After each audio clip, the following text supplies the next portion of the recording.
Hey, what's up, bitches? CG. Big C.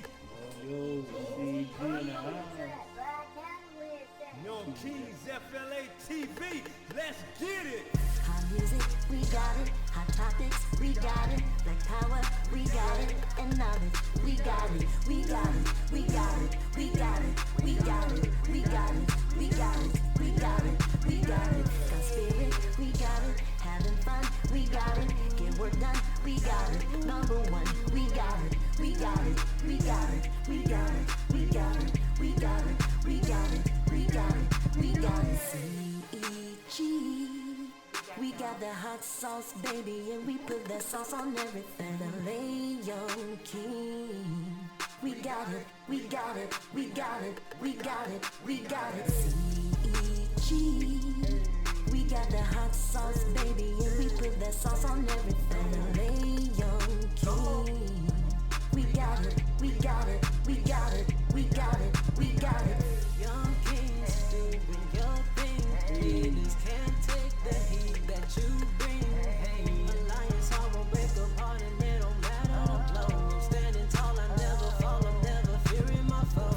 On the rise, on the rise, on the rise, on the rise, on the rise, on the rise, on the rise, on the rise. Alliance, I will break apart and it don't matter the blow. I'm standing tall, I never fall, I'm never fearing my foe.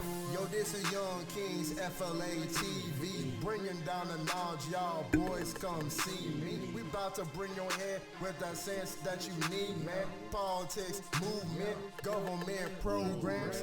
Don't get it twisted with the facts, man, we spit that. Killing these hecklers, boy, don't you know we bout that? Giving you the source with authenticity, pop that. Diggers ain't get us, man, CG will map that. Young Kings doing your thing. Haters can't take the heat that you bring. Hey, Alliance, I will break apart and it don't matter the blow. I'm standing tall, I never fall, I'm never fearing my foe. On the rise, on the rise, on the rise, on the rise, on the rise, on the rise, on the rise, on the rise. Alliance, I will break apart and it don't matter the blow. I'm standing tall, I never fall, I'm never fearing my foe. With ambition, let me see you put your hands up. Put your hands up. Put your hands. If you live and got a vision, let me see you put your hands up. Put your hands up. Put your hands up. Chasing that paper, ain't chasing no clout. We kings to the fullest, can't take off our crowns. If you live and got a vision, let me see you put your hands up. Put your hands up. Put your hands up. Young Kings, Let's go, let's get it, let's get it, let's get it. Hey, yo, we playing a whole, you know what I'm saying, that's the CG theme song, the Young Kings FLA TV. In effect, boy, it's your boy Big C. And it's the one and only J.Gooden. And it's your girl Candy Apple Red, Renee Papers in the building. Yes. Welcome to another edition of CEG TV, where we got the hot topics for you coming in with our guests coming in later. We have a surprise to educate you, but right now we're going to be talking about the celebration of our new president, Joe Biden, and Vice President Kamala Harris. Congratulations, Wednesday, January 20th, 2021. That's a lot of 20s in there, right? Yeah, it is. Yeah, it is. Yes, they had their great inauguration, which was kind of different because of the COVID, so it wasn't, a mass crowd out there, but we do have footage of a young lady that did poetry for the new president and vice president. But right now we're going to show, some highlights from the inauguration with President Joe Biden, and here's what he had to say. All right.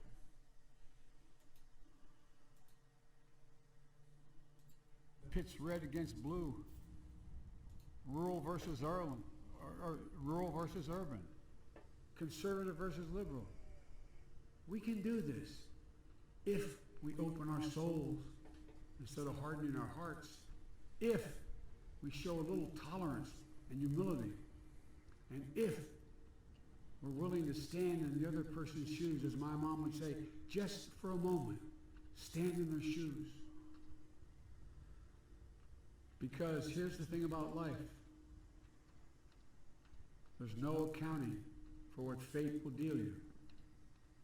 Some days when you need a hand. There are other days when we're called to lend a hand. That's how it has to be. That's what we do for one another. And if we are this way, our country will be stronger, more prosperous, more ready for the future. And we can still disagree. My fellow Americans, in the work ahead of us, we're going to need each other. We need all our strength to persevere through this dark winter. We're entering what may be the toughest and deadliest period of the virus. We must set aside politics and finally face this pandemic as one nation. One nation. And I promise you this, as the Bible says, weeping may endure for a night, but joy cometh in the morning. We will get through this together. Together. Look, folks, all my colleagues I serve with in the House and the Senate up here, we all understand the world is watching all of us today. So here's my message to those beyond our borders. America has been tested, and we've come out stronger for it. We will repair our alliances and engage with the world once again. Not to meet yesterday's challenges, but today's and tomorrow's challenges. And we'll lead not merely by the example of our power, but by the power of our example.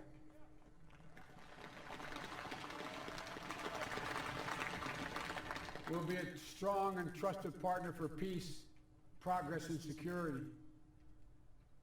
Look, you all know we've been through so much in this nation. And my first act as president, I'd like to ask you to join me in a moment of silent prayer. Remember all those who we lost in this past year to the pandemic. Those 400,000 fellow Americans, moms, dads, husbands, wives, sons, daughters, friends, neighbors, and co-workers. We'll honor them by becoming the people and the nation we know we can and should be. So I ask you, let's say a silent prayer for those who've lost their lives and those left behind, and for our country. All right. Wow, that's a great speech. This is all right. Stop it right there, bro. All right. All right. That's Pretty a good. great speech right there. It sounds like what I got out of it is love thy neighbor as you love yourself. Because Right. he said put yourself in their shoes, you know, put our differences aside for the better good, you know. So if you're Democrat, Republican, liberal, you know, black, white, red, yellow, Puerto Rican, and Haitian, you know, whatever you want. Hey. You know, I think that he won this because of unity, because it was so much division, so much hate, in a time where people are dying from a disease, like a silent, hidden disease that's invisible, and all the chaos going around. So he's saying that he wants to be a president to the people. So how do you guys feel about it? Well, you know, unity and speaking for the people is always what's very important. At the end of the day, we are what we got, you know, instead of just being this divided country, like how it felt with the oppression and the tensions and the confusion and anger with, you know, with what happened with during the Donald Trump presidency, you know, and just overall in general. We all need to just be united, you know, especially during these very difficult times. And I really do believe that just hearing what he has to say with the prayer, you know, and that ingenuity that he has, I believe that this is going to be just like the bifocal general understanding of what it only means to not just be a leader to the people and to let's like understand their outcry, that they just need real deal help from a nation standpoint, but to also understand that we just cannot forget about our morals. We can't forget about, you know, what really makes this country great, what really makes, you know, people in general great. So hats off to Joe Biden on that. I do believe that that just having that central understanding and that focus is really what's going to be like that main driving point to really just like push through this. So I always have a all right we Sorry about that. it's all right. Sorry about that. Something, yeah, life happens. All right. So yeah, just understanding that, you know, from just like not just from a political standpoint, but just from like a cultural or personal standpoint. That's really what it all comes down to. We can never ever forget that. You know what I'm saying? There's a lot of people who are suffering right now, a lot of people who lost their lives, who have loved ones who lost their lives, you know, and me truly, or with my grandfather of COVID-19 complications. We even lost celebrities like, you know, Fred the Godson, he's one of them, and, you know, many others. We have to stand firm with this. This is just like a very, it's not necessarily just like him just speaking in an inauguration. It's like, he's speaking like from the true heart. So, what is it really going to go take for us to get to the next level? It's really this peace and prosperity, you know what I'm saying, and love, and just being together, coming together instead of being divided. You know, no matter what your political agenda is what's really going to help fuel the fundamentals in order to go forward. So we all have to understand that. Yeah, it was a great speech. Yeah. He didn't write the speech. That's no fact. I gotta let you know. Not scripted, right? He didn't write that speech, A lot y'all. of, From the lot heart. of I mean, artists don't write their speeches. Yeah, but I'm just saying, A lot of them. it's from. I mean, you know, maybe he meant. I mean, he showed that, you know, it was real emotional and all that. I felt like he was sincere. You know what I'm saying? But you know, he didn't write the speech. I'm not trying to Biden I'm not trying to, you know, throw him under the bus or nothing like that. I'm just saying, whoever wrote that speech, man, that was a great speech.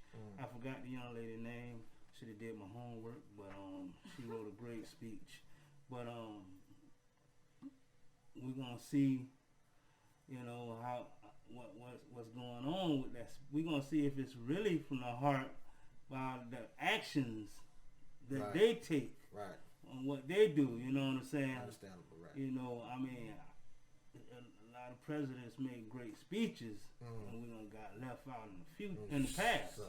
You know what I mean? Yeah. So I ain't really on that speech. I'm like, show me. Yeah. You know what I'm saying? It's like the show me state, Missouri. Definitely. You know what I mean? Definitely. But it was a great speech, and what I take from it is, you know, if the adults in this country, in this world, around this world, can get along and show love. That's why God put us all together, and you know, made different flavors of, you know, he got different flavors. Your Latinos, your Haitians, your Jamaicans, your African Americans, your white. You know, he gave us a variety of people, and I know he's not going to put us in a situation that we can't handle. So we're choosing not to get along because of fear. Right. Exactly. And fear will drive a person to do something, you know, to hurt another person, or you know, or to try to keep another person oppressed or another people oppressed because of fear. And then God says, people perish for the lack of knowledge. That's right. You know, a lot of people they're not knowledgeable. What the other people see them report on the news, what we do to each other in the hood, and you know, they take what we do and they put it on blast. They cover up what their children do. You know, our children go to prison. Most of the rich people children, I ain't gonna say because white people go to jail too, they go to prison too, but the people, the well-to-do people, their children go to programs, mental institutions and stuff like that. Us, on the other hand, we go to jail and stuff. So, but we'll nip all that in the bud is not the bud. The bud. To nip all that in the bud, you know what I'm saying? nip all of that in the bud. What we have to do is the grown-ups, the people in Senate, in Congress, in the White House, the parents of America, the firefighters, police, all the adults have to get along and show love, and that'll trickle down to the kids.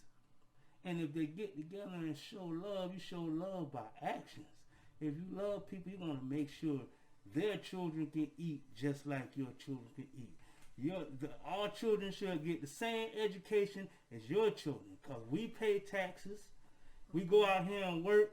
We're away from our family majority of the day. Some people work 16 hours a day, 12 hours a day. Some people have 2 jobs. They're never home. We're never home to raise our kids. You know, so if you love us, if they love us like how they say they love us, and they're gonna have to go ahead and do what they say they're gonna do when they get in office to make this country a better place, and they'll make this world a better place, because we'll lead by example, and the kids won't be going out here having a chance to go out here and join gangs and stuff like that, because their dad is in jail and their mother's a single parent. Okay, these bros be out here trying to hustle because they want their wife to have a big house. They want their wife to have a real Gucci purse, diamonds around her neck, and pearls. You know, and people, and I see this a lot. People like to, brothers always in jail. They're never there for their kids. You know why? Because they make it really hard for us, and they turn our wives against us. You know, and they're giving a lot of women good high-paying jobs, and brothers is feeling like, what I'm gonna do? You know what I'm saying? And we ain't got the same education as Aaron over there and Gina and them. Sisters get to go to college and stuff like that, because a lot of them, they have to. The adversity make them say, well, I gotta do something. I gotta go get an education. This dude is in prison. What am I do? I'm tired of losing my baby daddy to the streets. So if you guys in the White House pay these people what they're worth and more, because nowadays, I'm in the workforce, I'm seeing too much of this going in Walmart. The whole store full of people. You got 3 lines open, 4 lines open. Nobody's working in this place. It's a skeleton. So if he's really serious about what he's saying, we gonna see. We gonna see. At the end of the day. You know what I'm saying? Yeah. It's a lot that need to be done. Yeah, well, we still just gotta hold each other accountable and hold the presidency accountable, even in our local areas, and still keep fighting that good fight where we keep governments, commissioners, and all that that's around us in our own area and neighborhood. We can't just think, the president's gonna come in and save the day. So we still gotta have that mindset that go out and vote. Hear him say, do better. That's what we want him to do, but we also have to do our part. Everybody have to hold themselves accountable. Take advantage of opportunities. And teach your kids. A lot of people, could tell their kid one thing like, this is going to be a struggle. Educate your kid, teach them about God and let them know God will make a way when there is no way, and let them know that there is opportunities and learning with books and looking at things. There's a lot of things on social media now that you can give your kids, and let them know that you're a strong king, young man, you're a strong king, young woman, and you can do all things through Christ who strengthens you. But that was great with both of you. What you had to say with the points there, you have to hold the president accountable. I'm just glad to hear a refreshing speech, even if he didn't write it. I'm sure he had his input. But we're gonna go on to celebrate now our vice president, Kamala Harris, and let's hear what she had to say. All right. Just remember, y'all, prayer without works is dead. It's dead. So it's dead. Yes. I just want to say one thing. Go ahead. I mean, that's good. But what we need is the same schooling as what they're getting. It shouldn't be like, like he's doing, tax to people to make sure our kids can get high-speed internet, good computers. You know, because this stuff really matters, man. I mean, I'm not making any excuses. You still got to go out there and work hard, get good grades and all that. But it's only so many kids can go on a full scholarship, So it's only so many. So let's all, like Renee said, let's teach all. Let's teach each one. You know what I'm saying? And all the grown-ups get together. Let's go to the next one. Sorry about that.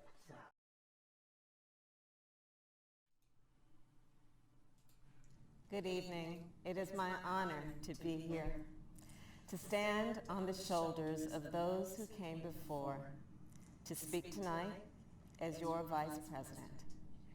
In many ways, this moment embodies our character as a nation. It demonstrates who we are. Even in dark times, we not only dream, we do. We not only see what has been, we see what can be.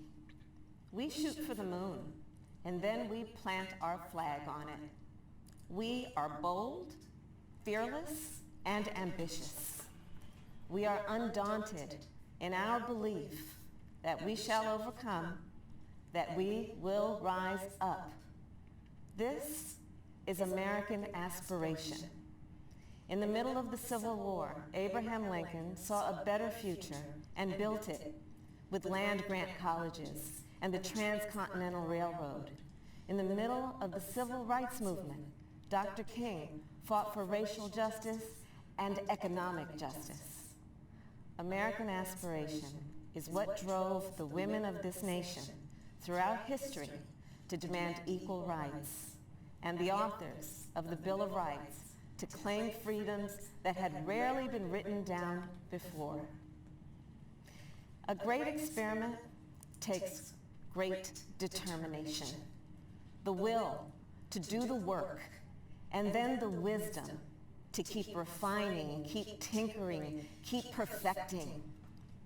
The same determination is being realized in America today.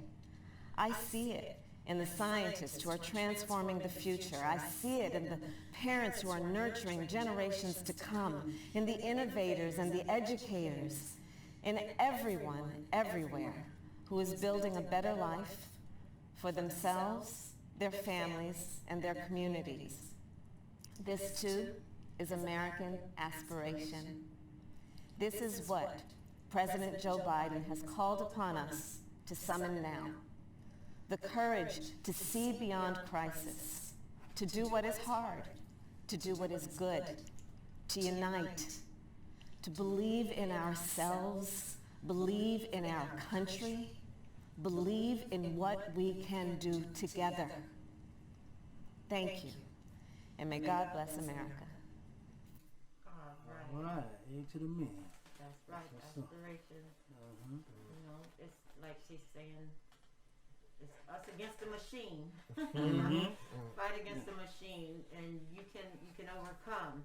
You know, like she was naming all the greats in the civil rights movement. You know, like when they didn't want us to sit in the back of the bus.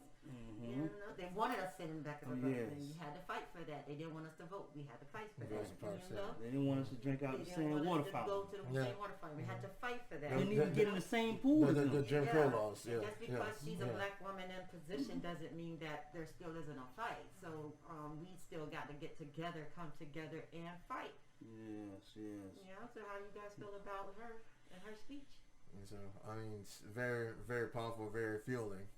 You know, we've been fighting for a while to get our voices heard. You know, to get through like each and every single situation. You know, we had riots, and I believe that the riots are still ongoing. You know, in certain parts of the country.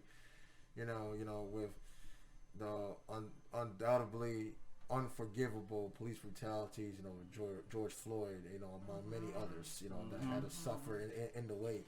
You know, just ignorance, stress, and just insecurity. You know what I mean? Like just that growing number of fear. Yeah. All that stuff needs to stop. Like, you know, I just really pray to God, pray to Most High that Biden and Harris will actually, you know, really just get this nation ongoing and moving. Like, you know, like I said before, like unity and prosperity is it's really what's gonna go take us to the next level. You know, just to make this nation grow. You know, I've been hearing a lot of things about like how there's gonna be like, you know, division with, you know, different sectors of the United States, you know, just to weaken us, you know, so our foreign enemies can come in and, you know, just like come in and take charge and like hit us hard, you know, even from within. You know what I mean? We can't have that. Yes. You know what I'm saying? So terrorism just can't win. You know what I'm saying? Because there really is no real future. Like, you know, remember when they say bad, when they say good versus bad, you know, even though it could be subjective, a lot of people do say that it's really just sides. Well, you know, like, you know, there's sides, and sides have choices, and choices have consequences, and consequences has fates. So you know, what is your fate gonna be? You know what I'm saying? What consequence it is among your choices? You know, is it going to destroy us so you can go rebuild, or are you going to fix the problems that we have right now up ahead? You know, in order to make it even better, expand, you know, upon like our own morals. You know what I mean? So don't fix what isn't broken. You know, we have to understand this. You know what I'm saying? We have to come together and understand. You know what I'm saying? Just don't look at us through like our skin. You know what I mean? Like, you know, we all have hearts. We all have the same blood. You know, so we all going through many different challenges. You know, and tasks. You know, either rich or poor. You know what I mean? So even with you know, rich, you know, like they have their own unique problems. But you know, for us like middle class, you know, we can't.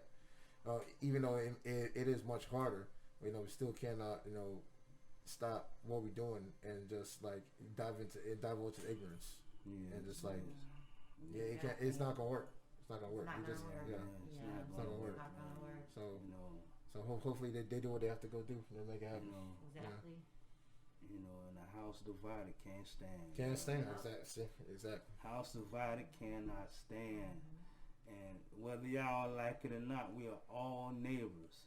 Yeah. You know, when we get in a war, God forbid, all them black kids, them rednecks, them gangsters, whatever, nerds, all of them go to the military together. All these people go to, when you get in the trenches, man, you know, bugs ain't worrying about. We're not worried about that. You're not worrying about, oh, he black. I don't want him to protect me. No, it used to be that way. You know, and then I watched this good movie, the Tuskegee Airmen. Yeah, like I was watching this movie, the Tuskegee Airmen, you know, from Alabama. They fought in the war. I think it was World War II, and they were all black pilots. And when they would never let them fly. They would never let them fly. They trained to fly, all of that. But when they actually went over there, they didn't let them fight. They were just doing little stuff, you know, demeaning stuff. And all the white pilots were going out there fighting. So they were getting their butts kicked, you know, and they decided, okay, because they kept on. The black pilots were like, we want to fly. And so they kept on at them until finally said, okay, we're going to let y'all fly. Y'all want to fly? Okay. So they went and they flew, and they would protect the bombers. The bombers were the big planes that would come and drop the bombs on the locations where the enemy was, and where they had these fighter pilots in the jet planes or whatever the planes, and they would protect the bombers. So that was the black pilot's job. Long story short, they started under their patrol. They didn't lose one bomber plane. So in the movie, and this is real life, in the movie, the white guys was like, we want those colored guys. We want that's how they talk back then. We want those colored guys. And the guy was like, what? You don't want? No, they haven't lost a bomber yet. We want them. You know what I'm saying? So what I'm trying to say is you can't really judge a book by its cover. If a person go out there and they put in the work, and you in the trenches, it don't matter what color that person is. No. Where they come from, Jamaican, Haitian, African American, Mexican, whatever, bro. If they can, if you get in trouble and we gotta fight, we ain't worrying about no colors. But when we come back home, after that, everybody go their separate ways, go to their separate neighborhood, and it's back to normal. It's racism. It's division. Oh, I don't like him cause he Haitian. Oh, I don't like him cause he Jamaican. Oh, you Cuban, you Mexican. I don't like you. That's division. And until we learn to that thing's like cancer. You gotta change the mindset. We got to change the mindset. Renewing of the mind, right? That's what God said, renewing of the mind. When you renew your mind, then you become a better person and you become more susceptible to how God wants things to be run. You know what I'm saying? Because now you're able to hear from him. But if you got hate and anger in you, you know, even with the gang banging, if a brother mad about his uncle got killed by the other dude uncle back in 1999 or 1970 or 2005, these people keep killing each other and killing each other. That's division in your neighbor, in your house. It's division. You know what I mean? We cannot continue. Just like Candy said. Candy after red. Just like she said. You cannot, we have to come together and we have to teach our kids to love. We can't go home and be like, cracker this, cracker that, nigger that, nagger this. And we do it. We all do it. We all do it. White people do it. Black people do it. And then the kids go to school and they see a white person they don't like and they want to kick their behind. Or a Jamaican kid go to see a Haitian kid, or a Haitian kid see a Jamaican kid. They hear their parents in the house talking about the next ethnic group. They don't like them because of whatever. And then that's where you get fights in the school, gang banging. Then the police get involved. They see us all as a bunch of animals because we out here killing each other because we hear this junk in the house. And on TV. And on TV. Social media. Oh, yeah. Television videos. It's in our songs. In the songs. Everything is shaping. You know, so our we character. shaping our characters. And they're learning it from us. And then when they get big and rebellious and don't want to listen to us, because to them, we look like a bunch of hypocrites. Then we run and take them to church. You know what I'm saying?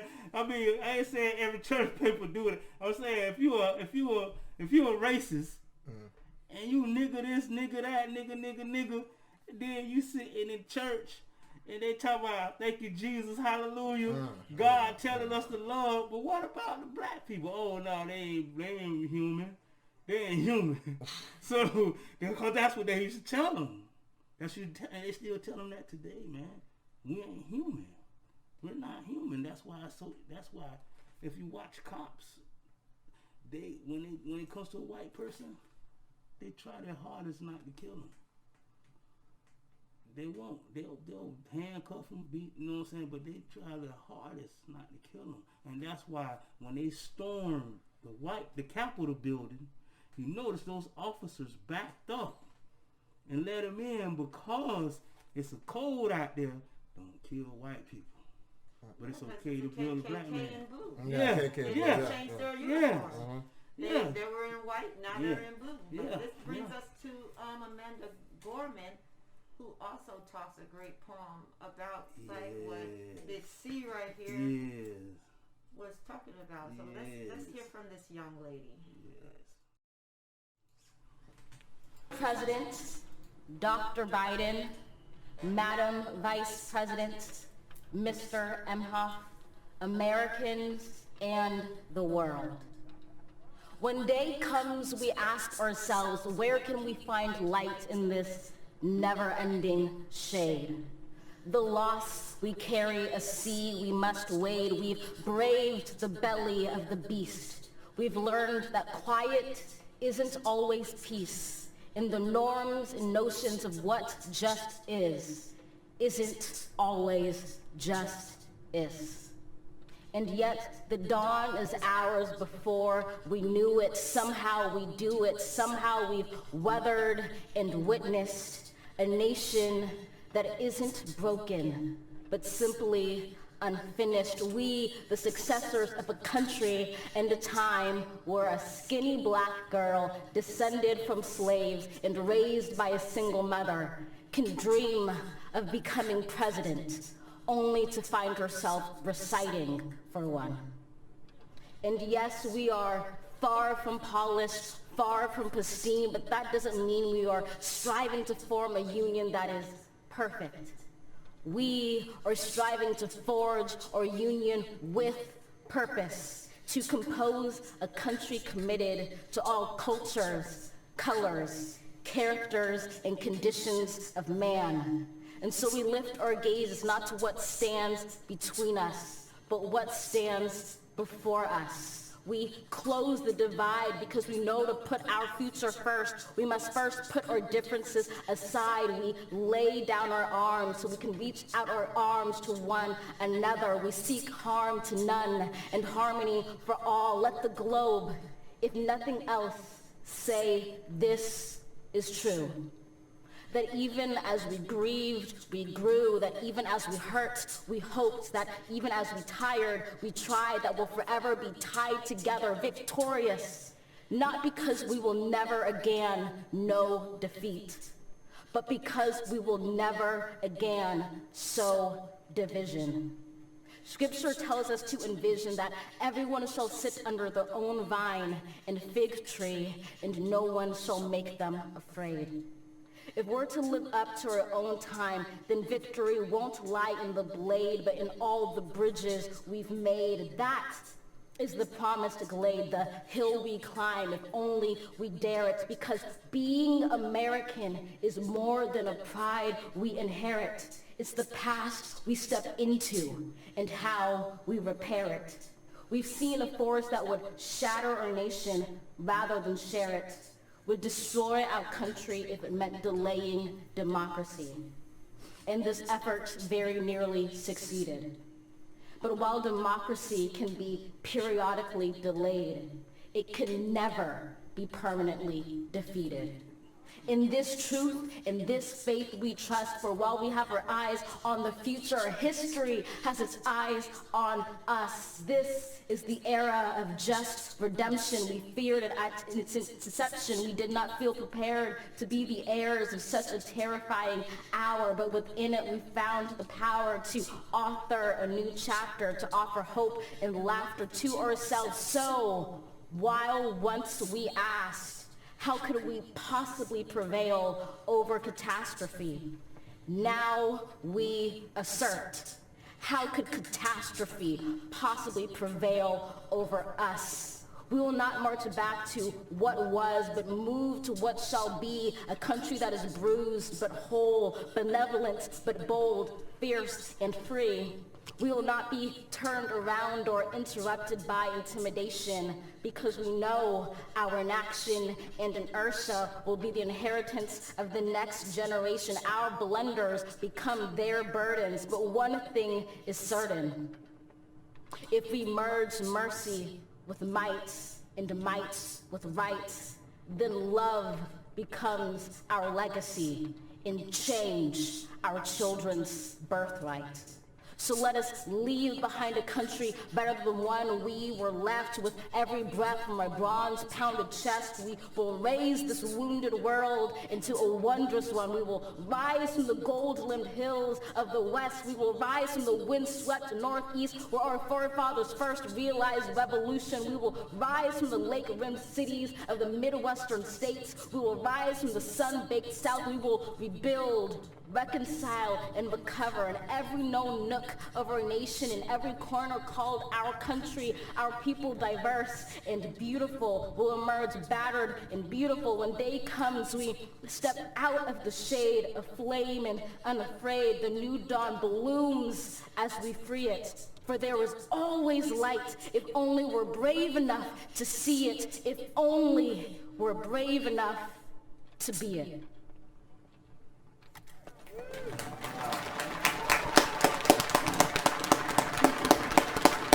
Yeah. King right there. Yeah, they picked the right person. That was a beautiful poem by a beautiful young lady. Yeah. That's And really, I really enjoyed that. That's one for the books that they should hang in the White House. Every word that she spoke. For this book of love, integrity, strength, and doing the right thing. Something that we all should do. In order to build this country. I remember being in middle school and the teacher was trying to tell me about America, and it was like she was selling this dream of what America is. America is the strongest country. America is full of love and accepts every nation, every nationality, and it's a big giant melting pot, and we have the Statue of Liberty and what it all stands for. And so I was thinking, oh, I'm in the greatest place to be, but then you grow up and you see the real, see what it really is, and then you turn on the TV, you see the policeman beating down a black man, and how they treated black people, and I'm like, this is America. Why are they, you start seeing, okay, my teacher didn't tell me that, my teacher didn't tell me how they would put blacks in jail, how they would not give us a fair chance, and it was like America the great, America the beautiful, and that poem is saying, fight against that obstacle. Go towards that dream they were trying to sell us.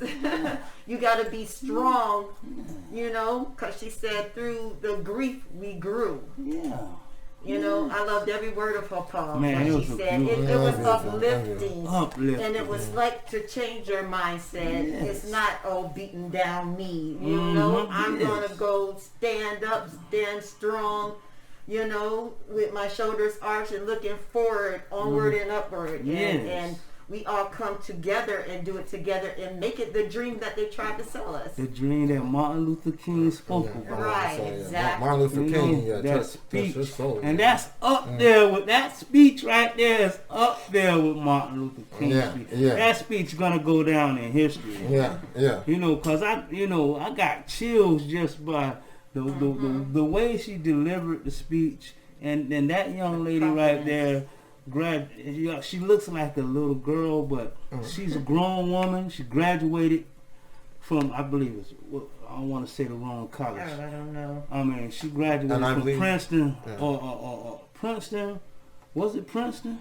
Man, see, we got to do our homework, y'all. But anyway, she graduated from a top-notch school, prestigious school, and she's a very smart young lady. And like she said, she did it. Single family home. But if I could tell she had a great support system, because she went and she's up there and she's delivering a great poem for the president on inauguration, and what she talked about, the way her delivery was on point. It was, man, and kudos to her parents, her mother, for being an example, because she worked hard to get that girl to be where she is today. Kudos to God, first of all, for blessing her mother with such a brilliant young lady.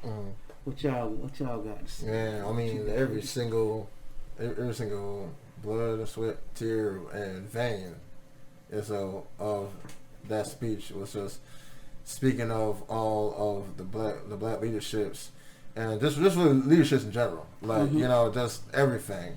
I want everyone to go check out that video. Watch it. 5, 10, 100 times. All the young kids. Every single young kid. Let that, you know, just sink in. Yeah. Okay? All you guys out there who just want to go out there. And I understand that, like, you know, life is much harder, you know, for people who don't necessarily, like, you know, have it like that. She ain't have it like that. Well, she ain't have it like that. Yeah. And she over there set an example. You see what I'm saying? That is the true given example of what it really means to shine and tell the message just like how it is. There's nothing wrong with anything she just said. Exactly. She nothing articulated it. Articulated it. Very Perfect. professional and heartfelt. Yeah. And that was the day Donald Trump packed his bags and Yeah. moved down to Florida. Hold on. I want to say one thing before we talk about the president. I want to say one thing, man. When she was speaking, I got to piggyback on what you said when you were a kid, and you know, you was thinking about this great America. What great America? That is so great for us. Yeah. And you know, I was thinking about when I was a kid, and you know, I was a young man coming up, and I remember the same thing when I heard Tupac, my man, Tupac, a legend, you know, and the way he rapped with so much passion and pain, you know, that he was actually a poet, a street poet, I would say, and this guy said, man, they lock us up, but they let those white dudes go free. You know what I'm saying? So, and when she was saying that, it dawned on me like, wow, come on, people, we gotta do better. Yeah. We gotta do better, man. It's 2021. Jesus about to come back soon. Yeshua. Y'all want to call him Yeshua? Because a lot of people say, oh, Jesus ain't his true name. Well, the Greek, you know, term Yeshua come back, man. He's coming back. So we gotta get it together, man. We gotta get it together. Definitely. Because we all want to, you know, we want our grandkids before he come back. We want all our grandkids, kids to be rich and have money and be able to have the American dream. Yeah, for real, man. She right there. I mean, like I felt personally that she was her own Kamala Harris right then and there, man. What? Like, What? I mean, she does not Real. that thing out the park. I mean, That's what that's Kamala one. was saying. She might be the first, but she won't be the last. Yeah, she won't be last. Yeah, Yeah. it's in her. That they stop at one person and think, oh, this is on just one special person that got a special door open for her. No, it's a lot of Kamala Harris. Yeah. A lot. And a lot of Barack Obama. It's a lot. You are blessed and anointed. That's what we gotta teach our kids. You know, let them know that they are built for success. They do have a purpose and they can achieve it. That's right. You know, you got to go out there and let them know, do the right thing. Do the right thing. It is forces fighting against you. It is people that try to slam doors, but go ahead and kick their door down. Yeah. Kick it open and teach them that you are built for success. Speak life over yourself, over your family, over your kids. Let them know. Pray. Pray and ask God to help you. You know. That's right, man. So that's awesome. Like I said, That's that. awesome. Yeah. Really Awesome. But what I wanted to get to was the former president who's looking at impeachment. He left Joe Biden a letter. I can't find the comments, but they were asking people what did they think the letter said because no one read it, and people were saying, "Get your behind out the White House! It's mine. You stole it from me." It was just so funny. They were saying this letter that he wrote, but on his way out, he did sign some pardons, which was for two known rappers, Kodak Black and Lil Wayne. But about Kodak Black, he was pardoned for federal charges, but there is a charge out in let me see, South Carolina, North Carolina, about a rape charge in a hotel that he still has to face to see if he's going to be sentenced for. But he did leave this tweet to Donald Trump. It says, "I want to thank the president at Real Donald Trump for his commitment to justice reform and shortening my sentence. I also want to thank everyone for their support and love. It means more than you will ever know. I want to continue giving back, learning, and growing. And on Lil Wayne, he put out a little song called Ain't No Time. But yeah, so those are federal charges dropped, which the president also pardoned a few other people. So my question is, if you did not like Donald Trump, but he suddenly gave you a pardon, you were going to jail, how would you feel? How would you feel about it? Look, it's a lot of, I can't find it. I don't really want to, I saw it. I don't want to really say it, but I'm going to go ahead and say it's rumors out there that them boys had to pay Donald Trump. Now, I don't know how true that is. Y'all could go look it up for yourself. But I don't want to really, I think it's a great thing that he let out a lot of brothers and Latinos and stuff like that. 100 people he let out. Thank God they all got out. I hope you learn your lesson from it. Don't go back to jail, Kodak. Don't go back to jail. Please don't go to jail. Lil Wayne, you got bodyguards. You got security. Everything on the man, the white man. Your actions. Your actions. How many times you gotta go? Enemies to bless you and And we love y'all, man. We love to see our young brothers. And Kodak from back down here from where we are, man. He's from Pompano. We're from Lauderdale. We got love for Kodak, man. We want to see Kodak strive and be a successful black businessman and go to do great things. And Lil Wayne, you all on your, you all the way already up there doing big things, done big things. Y'all have money. You got pay some people to be your security and hold the guns, man.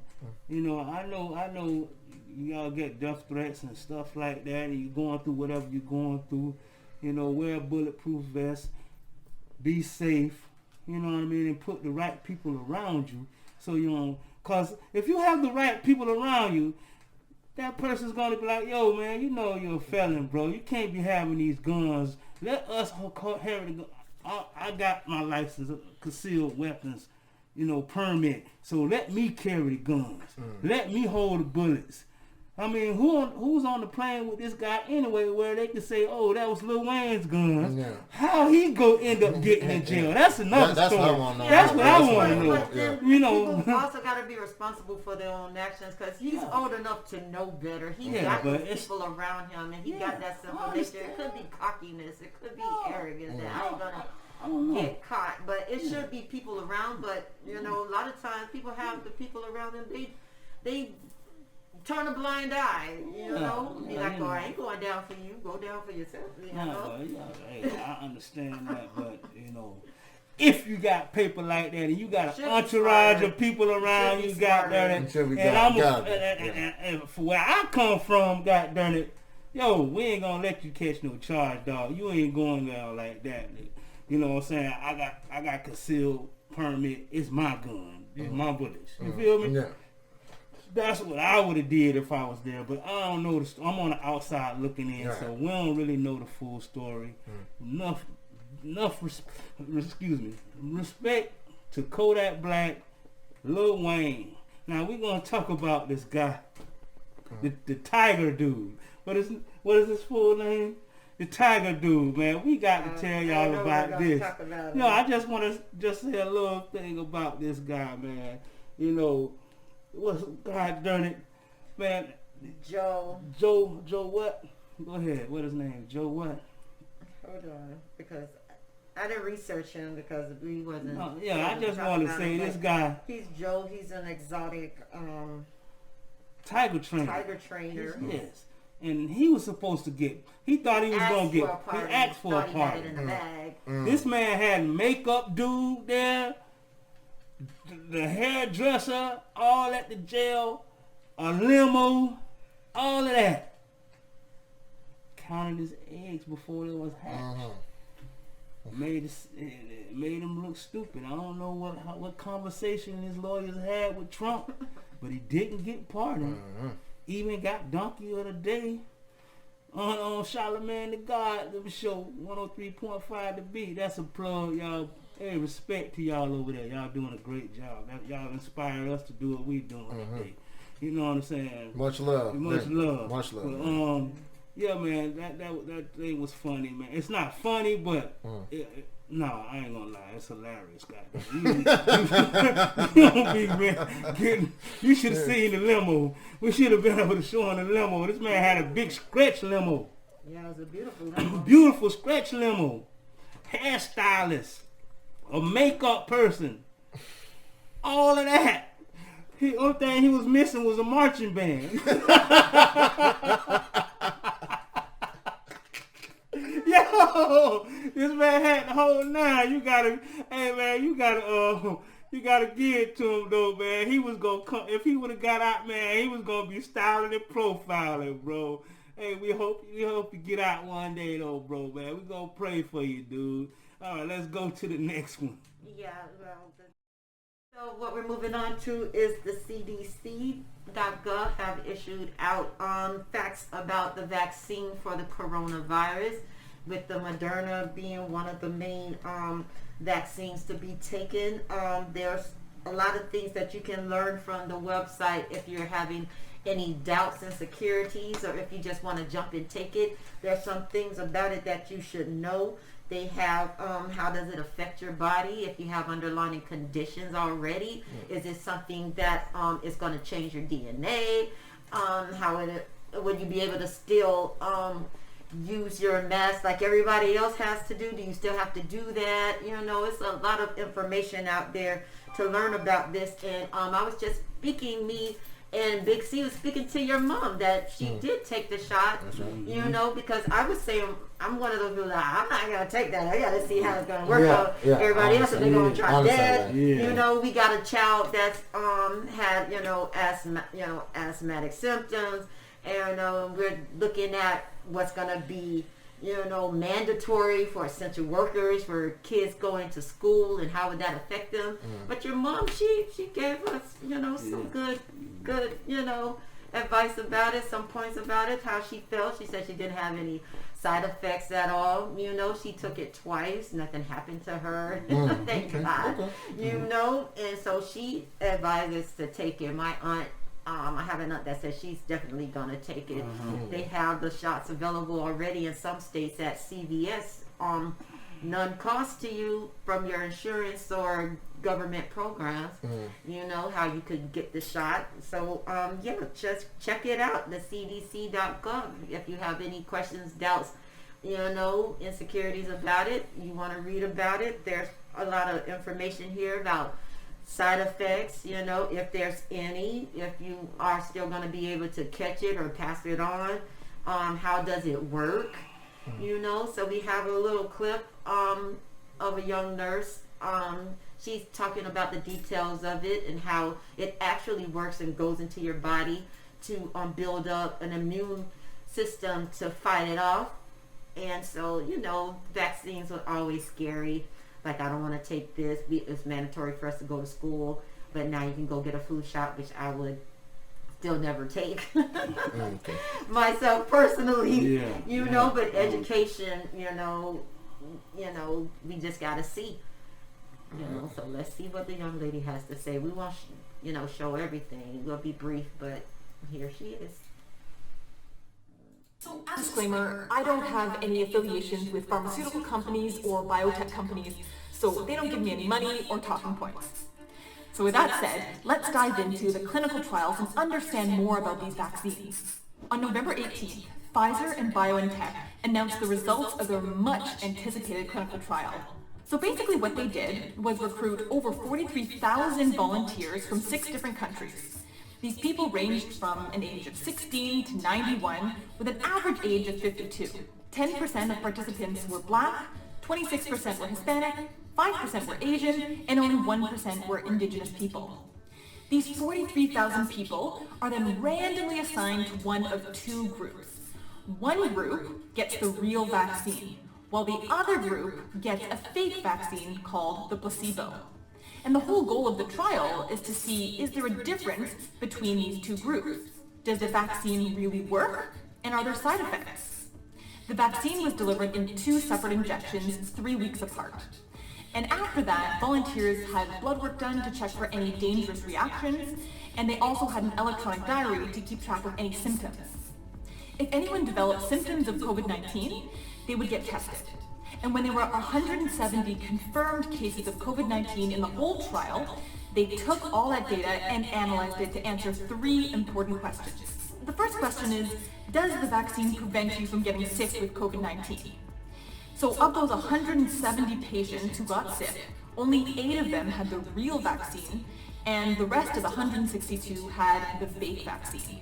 So that's already a pretty big difference. This vaccine has 95% efficacy at preventing COVID-19 illness. I mean, that is huge. That is way better than anybody expected. So next we want to know, if you get COVID-19, can the vaccine prevent you from getting really severely sick? And the short answer is yes.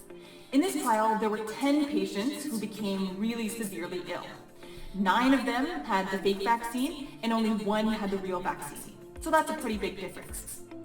So basically, if you get the vaccine, you're less likely to get COVID-19, and if you do get COVID-19, you're less likely to become really sick and end up in the hospital. But is it safe? That's what we all want to know. And in this trial, there were no serious safety concerns.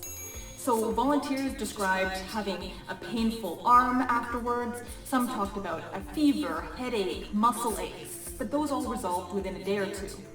And really, they weren't serious or life-threatening. It really represents the immune system revving up and doing its job, learning how to fight COVID-19.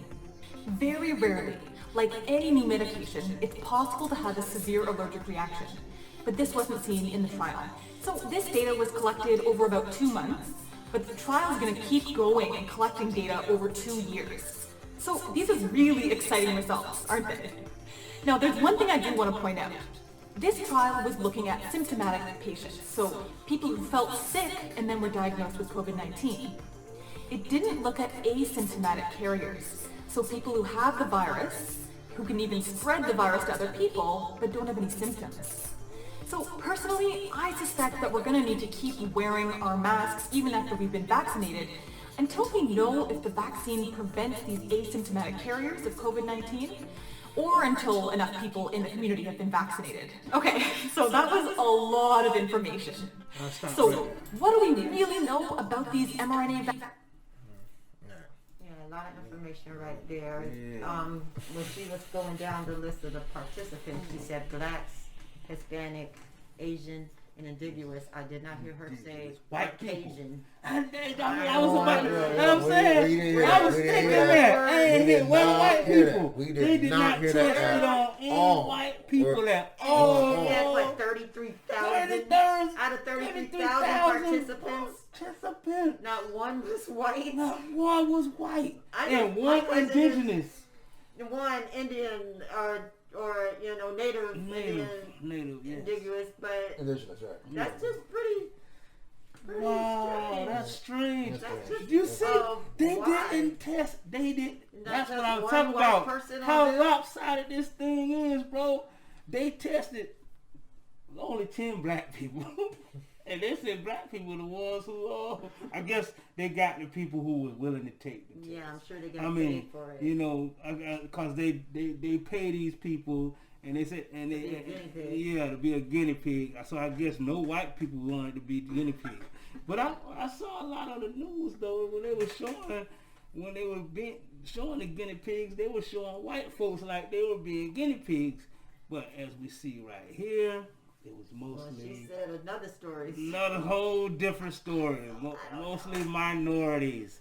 All minorities. 100%. 100% minorities. But they're still apparently still unsure, so that's why they said to continue to wear a mask, do social distancing. Yeah. They were saying to people that, you know, on another place where I read that if they took the vaccine and they had a very bad side effect, is because they already had some underlying issue which caused the vaccine to react the way it did. But they're claiming that it's pretty safe, you know, and I'm just, you know, I'm not anxious still to try to take it. I know I'm an essential worker. My son is an essential worker. I know they're going to try to like make us take it. That's something I'm praying about, you know, so. And I also heard that if you already had it, I was watching CNN News. If you already had it, they were saying like it's a chance your body is immune to it, so you can't like catch it twice. You know what I'm saying? So, but don't quote me. No, that's a question on this website, the CDC.gov. Let me see if I can. Yeah. Because that's what I heard them saying. But you know, don't fall for the banana in the tailpipe, black people. Y'all stay safe. Wear your mask, man. Always. Wear your mask, you know, stop going on like black people, Spanish people, all y'all people. Stop. Don't keep going out there taking these trips, going to places around a bunch of people, having parties and stuff like that. And because we're at the height, we're at the third wave. It's supposed to be the worst wave of the virus. Yeah, yes. And people are out here like it's not. We're not still in the COVID-19. You know? Some people are saying that it's all false, it's all falsified, and all that jazz. But no. And if you're going to congregate, wear your mask. There's people that want to do what they want to do if you really think that it's not existent. But what you were saying, one of the questions is, if I have already had COVID-19 and recovered, do I still need to get vaccinated with a COVID-19 vaccine? It says yes. Due to the severe health risks associated with COVID-19 and the fact that reinfection with COVID-19 is possible, vaccine should be offered to you regardless of whether you already had COVID-19 infection. CDC is providing recommendations to federal, state, and local governments about who should be vaccinated first. You see, and that's all you people that be watching the news and listening to these reporters and these journalists. Check for yourself, because I sat up there and heard the man say that, if you had it before, there's a chance that you can't get it again because your immune system is gonna fight it. It's built up of how they say it, your immune system is built up of defense mechanism. The antibodies kick in. The antibodies kick in. But we just read something totally different here. Yes, the immunity someone gains from having an infection called natural immunity varies from person to person. So one person might build it, the other might not. So they can't sit there and tell you that. And they were saying, and the reason why this guy was saying this was because they were talking about what's more important, getting the people their money or getting the vaccine out. And the guy was like, well, if we get the vaccine out, good, but we got to get the vaccine out. But if you already had it, you know what I mean? If you already had it, it's a good chance that you won't catch it again. I had the flu before. I caught it again. So that didn't make sense to me. You know what I mean? And CNN don't send me no letter trying to sue me or no junk like that. You know what I mean? Because I pulled that junk up. I saw it. I watched CNN all day yesterday and a bunch of other networks. And I should pull it up right now, but I'm good. I already know what I saw. But anyway, people, wear your mask. Stay safe. You know what I mean? And we're going to go ahead on, and we're going to talk about, y'all stay tuned, because we're going to talk about the stimulus. And we're going to let y'all hear. We're going to plug Jimmy again, man. Y'all like Jimmy last week? We love Jimmy got all this information, definitely. Man. This dude is the plug if you want information about stimulus. And not just a stimulus check for people that are not working. He's talking about stimulus for Social Security, the college, if you owe money, student loan debt. All of that. Right. That's okay, let me let the anchor woman do her job. Senator Elizabeth Warren, who we were just mentioning, has a brand new tweet that says, that was retweeted by Chuck Schumer, Senate Majority Leader now, says student debt isn't just crushing our kids. 6.3 million borrowers between the ages of 50 and 64, and nearly 1 million people over the age of 65 are still paying for a loved one's education of their own, aka student loans. Read my new piece with Senator Chuck Schumer on why we should cancel student debt to help seniors also. And she links to this piece written by her on also CNBC by Chuck Schumer and Elizabeth Warren to forgive up to $50,000 in federal student loan debt. They both say that this can be done simply by a presidential executive order. Now, Joe Biden in the past has said that he's willing to do up to $10,000 in student loan debt. In fact, if we go back here, right here on JoeBiden.com, his emergency action plan to save the economy, right here on this page, right above the Social Security increase, is forgive a minimum of $10,000 per person of federal student loans, as proposed by Senator Warren and colleagues. Young people and other student debt holders bore the brunt of the last crisis, and it shouldn't happen again.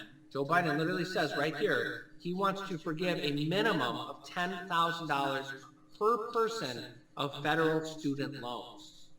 This new article by Chuck Schumer and Senator Warren say the people elected two leaders, President Biden and Vice President Harris, who committed to boosting our economy by canceling billions of dollars in student loan debt.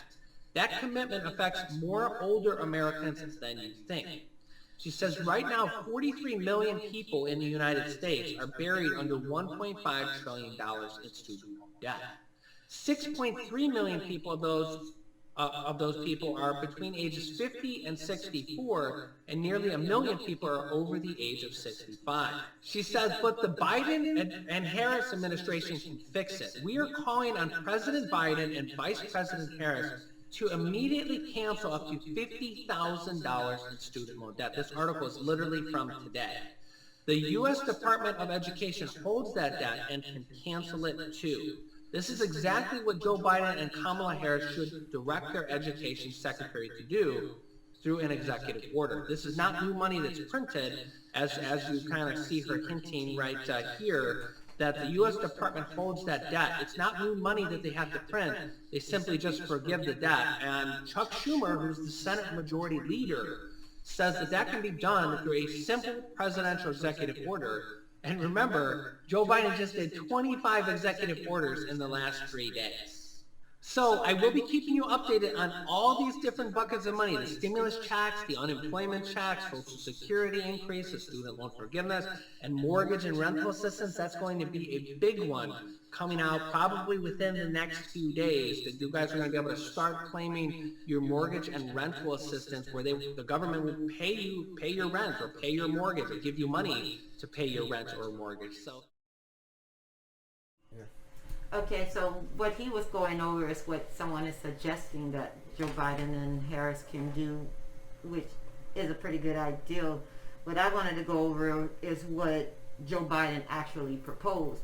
So that's somebody tweeting saying that he has the power to go ahead and forgive student debt also for seniors and elderly, which is a big, debt being chunked off, can help people move on, get their income tax free and clear, and get things off of their record, for their credit report. So that's something that she's suggesting. But I have something here also from CNBC, and it's Biden's $1.9 trillion COVID relief plan, which calls for stimulus checks, unemployment support, and more. And it goes to say, here's what Biden calls for. Direct payments of $1,400 to most Americans, bringing the total relief to $2,000, including December $600 payment. Increasing the federal per week unemployment benefit to $400 and extending it through the end of September. Increasing the federal minimum wage to $15 per hour. Extending the eviction and foreclosure moratoriums until the end of September.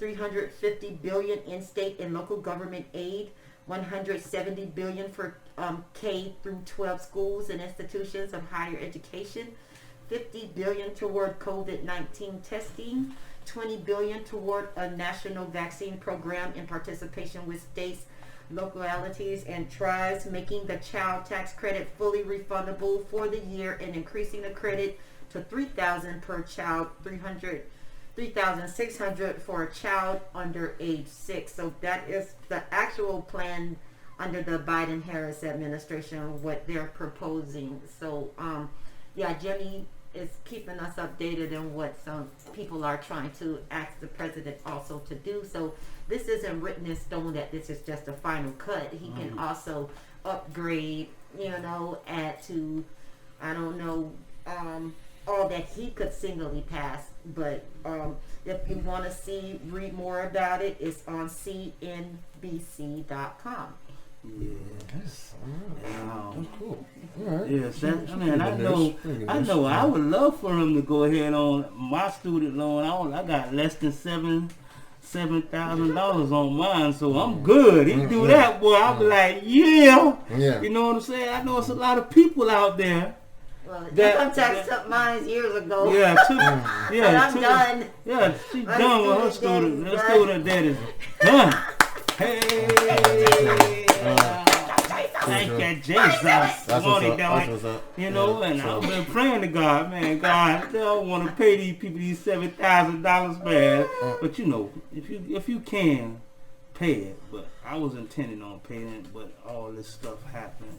And stuff happens, and there's a lot of people out there hurting. You know what I'm saying? But if you can and you can afford, you went to school, you got your diploma, go ahead, man. And you got, go ahead and pay the people, especially if you're making good money. Go ahead and pay them people. But if you can't pay it, it's a blessing. It's a blessing. Definitely. $10,000 is not a lot, but it helps. Yeah, it definitely helps. Yeah, it helps. And they're like, their thinking is, if you can afford, if you make more than $140,000 a year, you could pay your student loan. Or if you make $400,000 a year, you could pay your student loan. Big money, yeah. You know what I mean? So it's a lot of stuff out there in the pot. Yeah. For for a lot of people, small businesses. If you out there got your little side gig on, stuff like that, you're losing money, you're a barbecue man, you got a food truck, whatever you're doing out there, and if the economy is the COVID-19 is affecting your paper, your money, man, go ahead on out. We're gonna be every week. We're gonna, or not every week, but at least twice a month. We're gonna go ahead and when we get it, we're gonna put it out there for the community, for all the people to see, so you can go and get this money. Get this money. We're gonna help y'all. We're gonna pay it for it. And when y'all see this, y'all just subscribe. Y'all send it to your family members, your friends and family, so they could get this help. Cause we need this help. The country is hurting. Yeah, really. It is. The country is hurting. People about to get evicted out of their places. There's people lost their job. You know what I mean? So, with that being said, anybody else, y'all, what you think about it? Well, I think it's definitely gonna go help a lot of people out in the long run. Me in particular, like I went to school, did my 4 years, and that the student loan is like definitely like gigantic. So, just $10,000. I mean, like even though it's not a lot as Big C said it, it definitely helps out. It takes off a couple or like lots of months off of me paying it off. So, it's a really good aid. Any aid is honestly like great aid at this point. So, and I'm just so glad, as an essential worker that I am working, and I definitely still pay my dues, when it's there. But this right here, this whole big package right here is definitely going to like help out a lot of necessities, in many other aspects, many different aspects, all across the board. So I'm just glad that it's not just we should just like see this like just like a $2,000 bonus, you know, just on top of what you're already making. You should see it like that it's something that's gonna like, you know, help necessity with many different avenues. So people who got evicted and people who are dealing with a lot of issues, you know, of non-employment, you know, they just rejoice. Right. You know, just rejoice, and I really hope that this is going to be enough to help stimulate, you know, back this, you know, this broken economy with where it's at. Because honestly, like, this is really just like a prayer call from up above about like how they can get into like the get right back on track on like how everything can go. You know, we just want to get back on track with normality so badly at this point that, you know, we're gonna go see like how this all pans out. So it's in the right being path. said, you gotta rebuild this country. Yeah. You gotta tear down the old ways that wasn't working, Yeah. that's working against people. You gotta tear that down. Give people a fresh start, because if people can start over, have a fresh start, eliminate debts, and, you know, give them something to start with. You know, I know a lot of people, their mindset on money also has to change. Like you were saying, you know, don't just take this 2,000 and just blow it. You know, build with it. But now it's your, you know, don't look at it as, oh, just that, okay, we're in a bad predicament. Look at some way you can prosper out of it, how you can rebuild out of it. You know, like I said in an earlier show before, if you're quarantining, research things on how to build a better you know, build a business, you know, or write that book, or do something that you didn't have time for, you know. I can relate to that. Yeah, I can definitely relate to that. you know, do something, get your body in shape. You got time now to exercise. If you didn't have time to do that, take the time now, you know. And everything isn't about money. Even spending time, quality time with your kids, teach them something, you know, if they're home with you, you know. But also with the money is the root. The love of money is the root of all. The love of money. The love. Let me make that clear. Not money. The love of money. Because the Bible also says money answers all things. Yeah. So if we rebuild, eliminate debts, if people go back in it, then they should be marked as, okay, I can't do nothing for you, you know. But if that's on them. Yeah. That's on them. That's on them. But if we get a clean, fresh start, work that start. Yeah. Work it. Work it. Yeah. Work it for you. Work it for your benefit. Do something with it. Make that investment. You know, buy that little spot, you know, that you want to start selling your lemonade and cookies at. Do something constructive. You know, so it'll be a great blessing to get debts cleared and eliminated, and then have money coming in at the same time. At the same time, You know, so don't think, hey, I can go get my. No, don't splurge. Shopping. Do something. Don't just spend it foolishly. Yeah. So, and this is another thing I want to go say too. Like for small business owners like me, and of course us, you know, where you know they CG Music and JG Media Productions, you know, and this is gonna help out us a lot with either like, you know, services or equipment, you know, and us just having our time and putting our ducks in a row with like what we want to go do, like advertising, you know, just make a passion of or what we love to go do, what we want to go show the world, you know, our own unique creativity. So, you know, I love what I'm hearing so far. So I definitely want to go, like, you know, or push my business or push our businesses really, you know, so both of our businesses, like, you know, to the full utmost. You know, with a good momentum shift. So, so this is gonna be great. This is gonna be great for us too. And we're gonna have I guess we gotta have a guest that's coming. I don't know if you're gonna see him this episode, but we're gonna be talking about stocks, stock market. You know what I mean? Take some of that, my man. It's a lot of stocks that's very low. You know what I'm saying? So you go put you some stock, man. Put you some money on some stocks, man. It's not today. It's not money that you're gonna get today or tomorrow. It's not quick money, but for the future. For the future. Long-term investment. Your future. Long-term investment. Don't look to go. See, they got us stuck on this quick get rich quick schemes, and that's how the Ponzi schemes, that's how you lose your money, man. Yeah, but also for businesses, there's the PPP. Another great point. Protection program for businesses. Right. You can go ahead and apply for that. Yeah. You know, so see what's out there. Invest in yourself. Invest in your family. Yeah, we're gonna post all that information for y'all. You know what I mean? On each episode. You know, so you guys, we got one more thing to share with you guys about. You know, and we're gonna let the anchor woman Candy Apple Red tell y'all about it. Well, it's just us giving our condolences out to the Larry King and Hank Aaron family. Larry King passed on the 23rd. Hank Aaron passed on the 22nd. Hank the Hammer was 86 and Larry King was 87. Hank Aaron was a legendary Major League Baseball player, and Larry King was a spokesman. So we just want to give our condolences and our prayers go out to them and their families. Okay, definitely. If you don't know who Hank Aaron is, he beat Babe Ruth. He hit more home runs than Babe Ruth. And when he did that, you know, he came from the he came from the Negro League. You know, he was one of the first black players to play Major League Baseball, and he took a lot of when he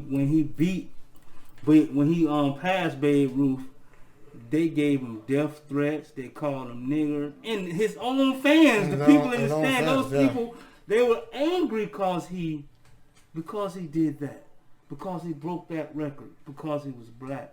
That's how far we came.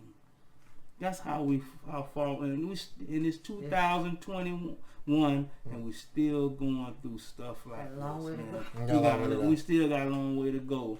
Okay, so big respect to Hank Aaron, respect for Larry King for being a great journalist. You know, he was Jewish and he did a lot. The next segment we might show some clips of him.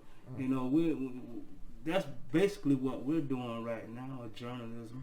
You know, we blogging, but it's like journalism. We're giving the people information out there. You know, and you know, be on the lookout for our Young Kings FLA. Excuse me, Young Kings FLA TV. Got a little choked up, y'all. Oh, I took my test. I ain't got COVID. CVS. We negative. Hit us CVS, baby. Definitely. We just stand and say that's why we got our mask on. You know what I mean? We got our COVID test, baby. You better go get yours. You know what I mean? But anyway, we're gonna let J.Gooden go ahead and tell y'all what time it is, with everything that we're doing, what we got coming up, and all that. Like always, guys, when you're watching Young Kings FLA TV podcast episodes, please like, comment, and subscribe if you want some more information, content, music, and everything else that we do unique is going to be right here on Young Kings FLA TV channel. And I'm also going to repost this on the J.Gooden YouTube page as well, so you can also go check that out. And if you guys need any type of art, illustration, digital content, designs, you know who to call, the one and only J.Gooden. So I'm going to go post both links in the descriptions for low. And also make sure you guys check out King Maejor and SinBad JDP. You know, those guys are very fire, dope, music artists that are going into this game, and they're going to go take this thing by storm. So, you know, go check it out. Oh yeah, we got Trey and Zay coming. And Trey and Zay coming too. They're doing that thing. Tracks, baby. They're making tracks. These guys very young. Where do y'all get a load of them? Two young, handsome dudes. You know what I mean? So you know, them boys got big, 18, 118 and 116. They used to be the babies of the bunch. Now they taller than everybody. You know, we got a lot of stuff coming up, man. We love y'all, man. Peace. We'll see y'all later. All right. God bless. God bless. God bless. Hey, what's up, bitches? CG. Big C. Young Kings FLA TV. Let's get it. music, we got it. Hot topics, we got it. Black power, we got it. And knowledge, we got it. We got it. We got it. We got it. We got it.